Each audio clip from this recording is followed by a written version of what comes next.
The name Sterling Vo didn't appear on any billboard, any business card, or any public record that a normal person could find. But in Harlow City, his name was the kind that made restaurant managers straighten their ties and hostesses forget how to breathe. It was the kind of name that cleared tables without anyone saying a word. Nobody told Juniper Wells any of this on the night her whole life changed. She was 22 years old, working a double shift at Crestwood, one of those restaurant establishments where the prix-fixe menu cost more than her monthly rent, and the sommelier looked at her like she'd wandered in off the wrong street. She'd been there 14 months, long enough to learn which regulars tipped 20% and which ones tipped nothing, and smiled while doing it. Long enough to know that Tuesday nights were slow and Wednesday nights were worse, and that if you wanted to survive the dinner service with your dignity intact, you kept your head down and your voice even. And you did not, under any circumstances, let the guests see you rattle. She was rattled that night before the first course even went out. His name was Chet Barrow. He was 34 years old, held the title of regional director of something she could never quite remember, and had been dating Juniper for 8 months. Long enough for her to understand that his affection had terms and conditions she'd never agreed to in writing. He had shown up at Crestwood unannounced, a habit she'd learned to dread, and installed himself at Table 9, which happened to be in her section, and was watching her with that particular expression he wore when he wanted something, and expected her to figure out what it was before he had to say it. "You didn't tell me you were working tonight," he said when she came to take his order. It wasn't a question. "I told you last week," Juniper said. "Wednesday double. I must not have been listening. Which meant you should have reminded me. Which meant this is your fault." She kept her voice level. "Can I get you something to drink while you look at the menu?" Chet looked at the menu. Then he looked at her slowly, the way a man does when he's deciding how much of what he's thinking to say out loud in a room full of strangers. "I had a work event tonight," he said. "I came here instead because I wanted to see you. That's kind of you. You don't sound grateful. Chet, you know what you sound like?" He leaned back in his chair, crossing one leg over the other, perfectly at ease in a way that meant he'd decided to let something out. "You sound like someone who doesn't understand what they have. I rescheduled a dinner with my VP tonight, to sit in the restaurant where my girlfriend works like a waitress." He said the last 2 words with a pause between them, like a hinge opening to let something ugly through. The table nearest to him went quiet, just slightly. Juniper didn't move. She had learned in 8 months that the worst thing she could do when Chet was in this particular mood was react. If she reacted, it became about her reaction. If she stayed still, sometimes he'd burn out on his own. "I'm at work," she said quietly. "Can we talk about this later? I'm trying to talk to you now." He picked up his water glass, looked at it, set it back down. "Do you know how embarrassing it is to tell people my girlfriend carries plates for a living?" The table on his left had definitely stopped talking. "I carry plates," Juniper said, and her voice trembled once on the last word.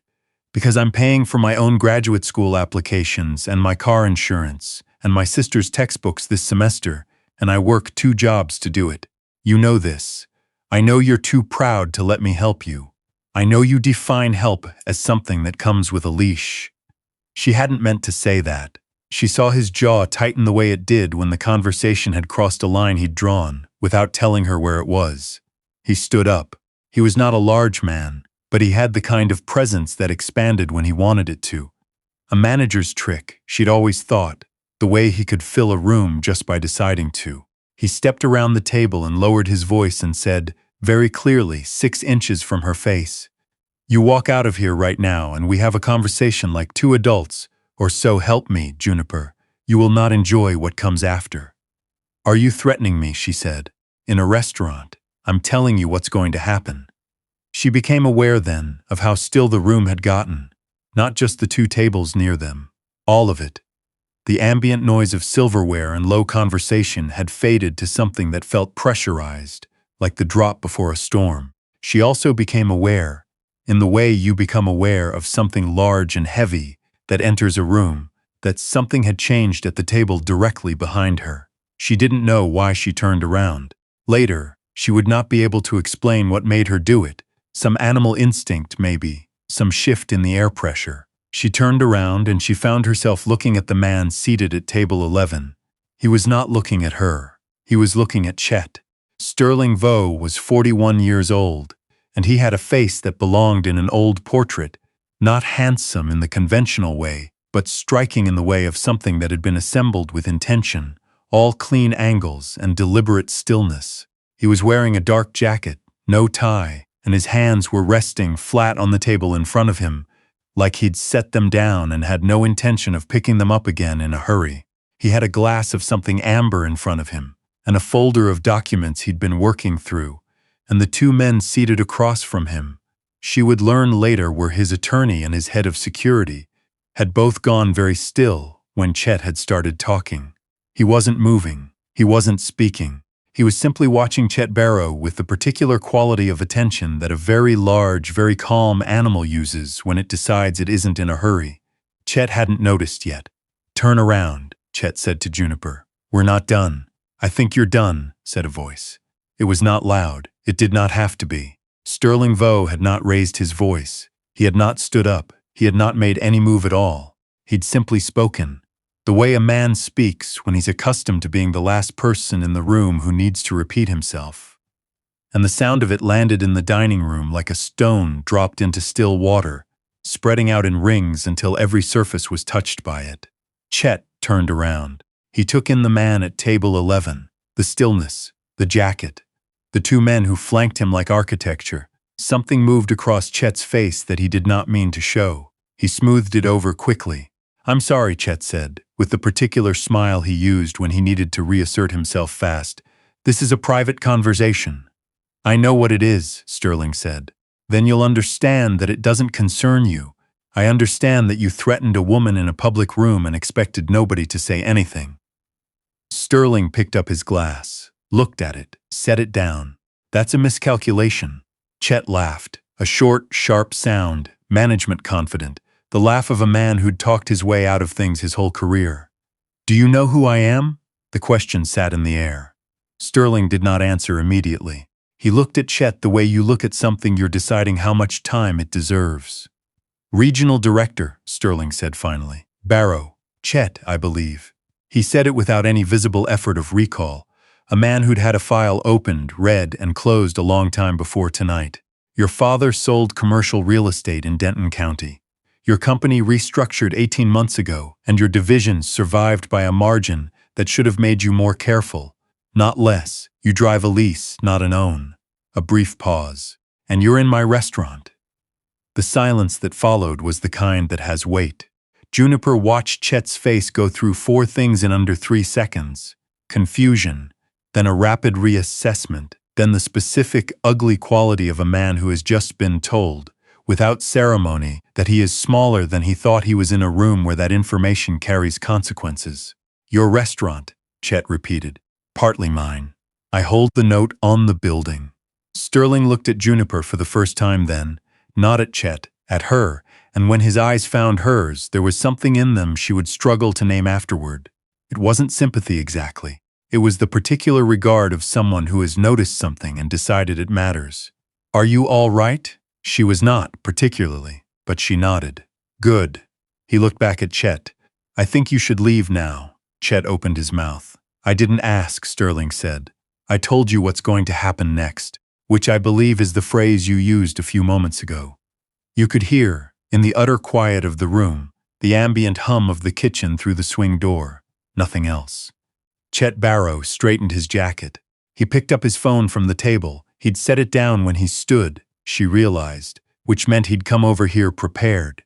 And he looked at Juniper one last time with an expression she'd seen before, the one that said this conversation was not finished, just relocated. Then he walked out. The room exhaled.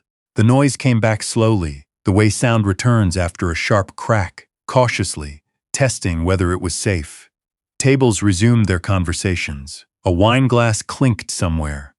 A waiter she barely knew caught her eye from across the room and gave her a look that might have been awe. Juniper stood at the edge of table 11, her order pad still in her hand, her pen still uncapped, and she did not know what to do with her hands. Sit down, said Sterling Vo, not unkindly. I'm working, she said. You can work in a moment. Sit down. She sat. It was not something she normally did, sitting at the tables during a shift. It was something she would have said 12 minutes ago, was not something she was capable of doing. The kind of thing that got you written up. But her legs had made the decision before her brain could weigh in. And suddenly she was sitting across from the man who owned part of the building she worked in, and he was looking at her with that same deliberate, unhurried attention he'd given the room. And she was very aware that her hair had come out of its bun on the left side. How long has that been going on? He asked. She thought about deflecting. She was good at deflecting. She'd been doing it for 8 months. A while, she said. He did not press it. He looked down at the document in front of him, seemed to make some small decision, and closed the folder. What's your name? Juniper Wells, Juniper. He said it like he was filing it somewhere. He comes here often? He's never come here before tonight. He will not come again. It wasn't a question. She looked at him. You can't. I mean, you don't have to do anything. I'm not doing it out of obligation, Sterling said. He picked up his glass, finished what was in it, and set it down with a care that was somehow more deliberate than other people's care. He was unpleasant in a room full of people, and he chose to be unpleasant in my room specifically. That makes it my concern. That's very. She searched for the word, territorial of you. Something moved at the corner of his mouth. Yes, he said. It is. One of the men across from him, the attorney she'd guessed from the leather portfolio, looked at his watch in a way that was designed to be noticed. Sterling did not look at him. You have work to do, Juniper said. I do, then I should let you. Are you all right? He said again. Not the performative question Chet would have asked. Are you all right? That thing I did, wasn't that impressive? But something quieter, the kind of question that waits for an actual answer. I'm embarrassed, she said. Don't be. It happened in front of the whole room. Yes. And the whole room saw who you were in it. He looked at her steadily. Not many people would stay standing through something like that. She didn't have an answer for that. She was saved from needing one by the manager appearing at her elbow with the specific expression of someone who very much wanted to know what was happening at table 11 without appearing to want to know. Miss Wells, can I get you anything? She's fine, Sterling said. He did not look up from Juniper. Get her a glass of water and adjust her section for the rest of the night. She's had a difficult half hour. The manager, who had worked at Crestwood for 11 years and was not a small man, said, Of course, Mr. Vo, and disappeared. Juniper looked after him. Mr. Vo, she said slowly. Sterling is fine, Sterling. The name felt strange in her mouth, specific, like a word she hadn't planned to learn. Can I ask you something? You can ask. Why did you say anything?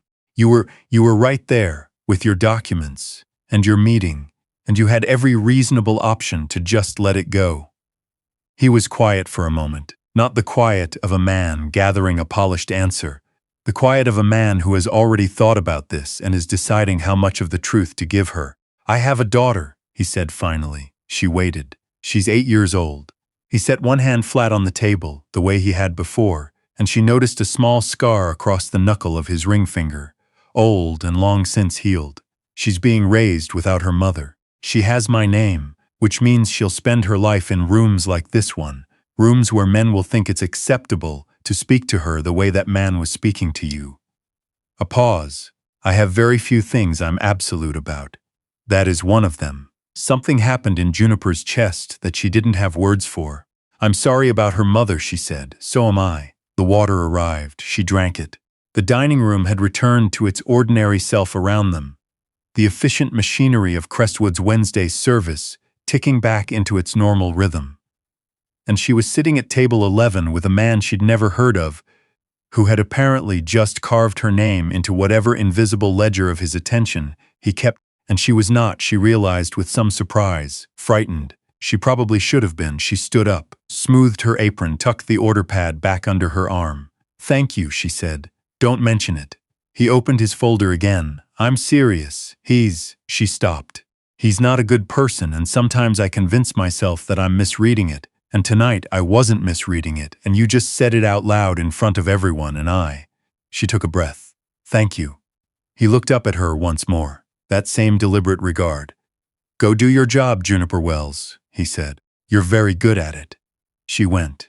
She did not think about him for the rest of the shift. That would be the generous version of the story. The accurate version is that she thought about him 3 times. Once when Table 7's order came back wrong, and she had to comp their wine. Once when she was rolling silverware in the back, and couldn't stop thinking about the way he'd said, "I have a daughter." Once more when she was clocking out at 11:15, and she passed Table 11, which was empty now, bussed and reset, and there was nothing there to show that anything had happened at all. She pushed out through the back entrance into the cold, and found a car idling at the curb. Not her car. Her car was a 2017 Honda Civic with a cracked right taillight that she'd been telling herself she'd get fixed since March. This was a black sedan with a driver in a dark jacket who was standing at the rear door with the particular patience of someone who was going to stand there exactly as long as it took. "Miss Wells," the driver said. She stopped. "Mr. Vo would like to make sure you get home safely tonight," the driver said. "He'd like me to drive you." She looked at the car. She looked at the driver. "He's not." She looked past the driver toward the front seat. "Empty. He's not in the car?" "No, ma'am. He has a late meeting. He asked me to wait." She thought about this. A sensible woman would have said no. A sensible woman would have taken the night bus and considered the evening closed. She was, generally speaking, a sensible woman. She got in the car. The driver was quiet, which she appreciated. She watched the city move past the window, the streetlights, the closed storefronts, the late-night configuration of a Wednesday that was almost over, and she thought about 8 months of small humiliations leading to one large one. And she thought about standing still through it, and she thought about a man who had an 8-year-old daughter and had apparently decided, on no particular precedent, that Juniper Wells was someone whose dignity was worth protecting. She did not know what to do with that. The car stopped in front of her apartment building. The driver came around, held the door, and she climbed out into the cold air with her bag and her coat and 14 hours of work in her bones. "Thank you," she said. "Of course." He handed her a card. "Mr. Vo said, and I'm quoting directly, that if the individual from this evening causes you any further concern, you should call this number. Someone will answer." She looked at the card. It had a phone number and nothing else. "And if I'm not concerned," she said. The driver's expression was professionally neutral. "He said that too, ma'am. He said in that case, have a good night, and well done." She stood on the sidewalk and watched the car pull away. "Well done." She turned the card over in her hand, blank on the back. Just the number, black ink on white, and the specific weight of someone paying attention to a thing they hadn't been asked to pay attention to. She went inside. She didn't call for 9 days. In those 9 days, Chet Barrow texted her 11 times. The first 4 were apologetic, in the particular way he apologized, technically contrite, structurally accusatory. The 5th was asking her to call him. The 6th through 11th scaled, as they always did, back towards something sharper. She didn't answer any of them. She blocked his number on day 5 and felt something unclench in her shoulders that had apparently been clenched for a long time. She did not think, or told herself she did not think, about Sterling Vo. She thought about him constantly. She thought about what he'd said. The way he'd said, "I have a daughter like it," was an answer to a question she hadn't been allowed to ask yet. She thought about the scar on his knuckle. She thought about the attorney looking at his watch and Sterling not looking at him. She thought about how quiet the room had gotten and how none of that quiet had seemed to be something he was doing on purpose. It was just the natural effect of him being in a space, the way a heavy object warps the surface it rests on. On day 9, Chet's account was charged. She found out from a friend who worked at a different location of his company, with a formal complaint regarding conduct. She did not know the details. She did not need them. On day 9, she called the number. It rang once. "Miss Wells," said a voice she recognized immediately, low and unhurried as ever. "How did you know it was me?" She said. "I have 7 people who have this number," Sterling Vo said.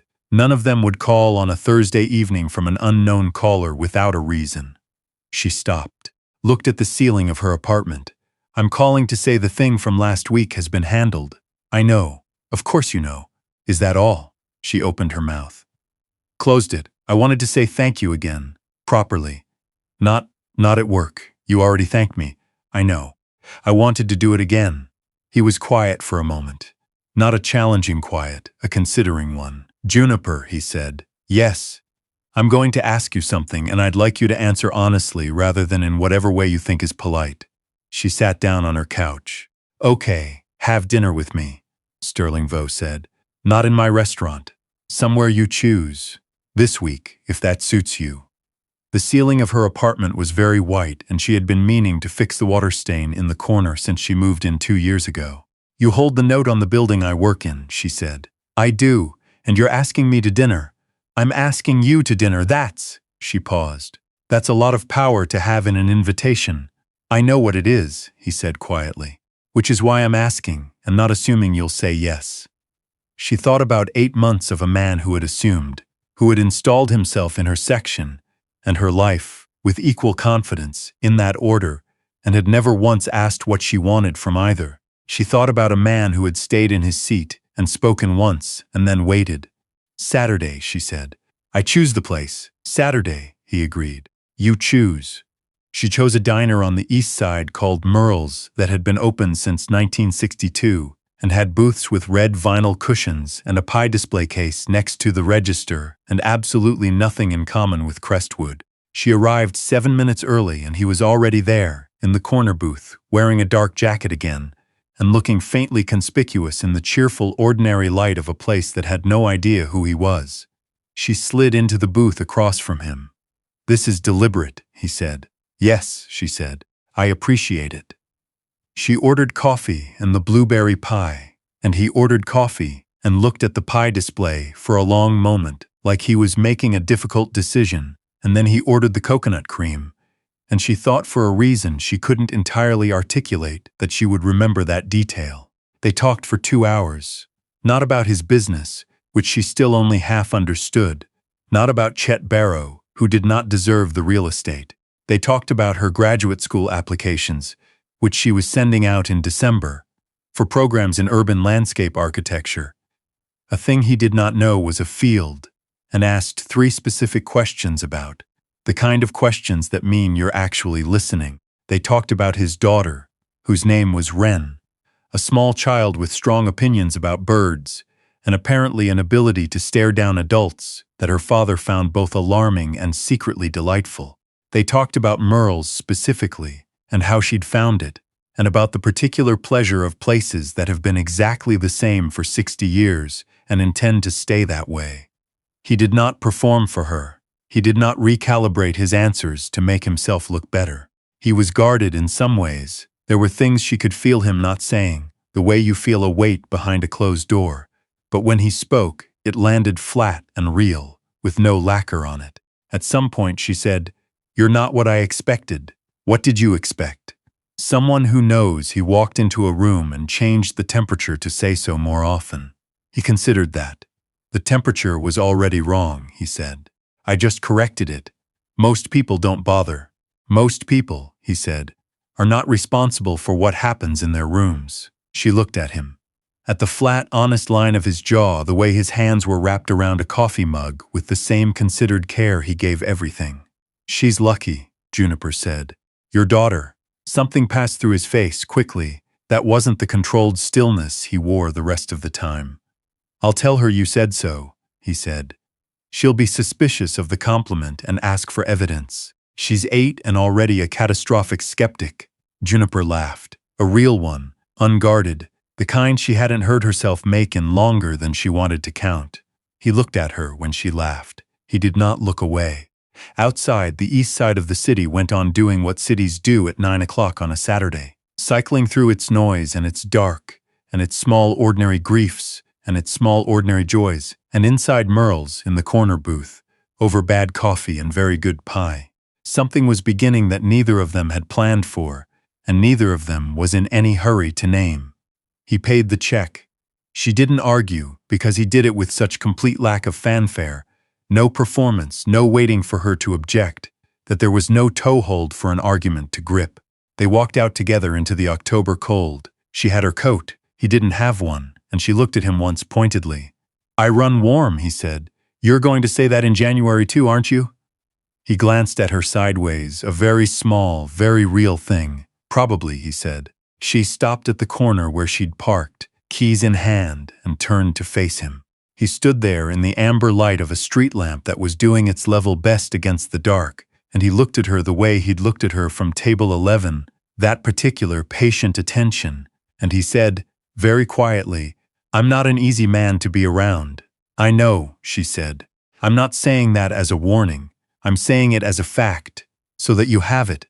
I heard it, and… She looked at him for a long moment in the October air, outside a diner called Merle's that had been standing since 1962, and thought about standing still through difficult things, and about what it felt like when someone decided without being asked that you were worth something, and about a small girl named Wren who had strong opinions about birds and probably about everything else. And I'd like to do this again, she said. He nodded once. Tuesday, he said. You choose, she smiled, turned toward her car. Juniper, he said, behind her. She turned. He was standing very still in the lamplight, hands in his pockets now, and he looked, for just that 1 second, like a man who had been alone in a room for a very long time and had stopped being sure anyone was going to knock. Thank you, he said. For tonight. She held that for a moment. Well done, she said, and then she smiled and got in her car.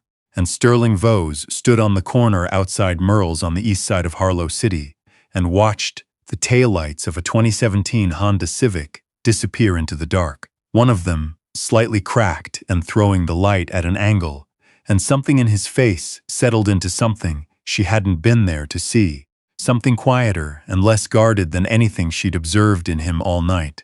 The particular expression of a man who has just been handed something he'd stopped expecting and is being very careful, already, not to drop it. Now, if you made it all the way to that corner outside Merle's, I want to know, are you rooting for Sterling and Juniper, or do you think she's walking into something she doesn't fully understand yet?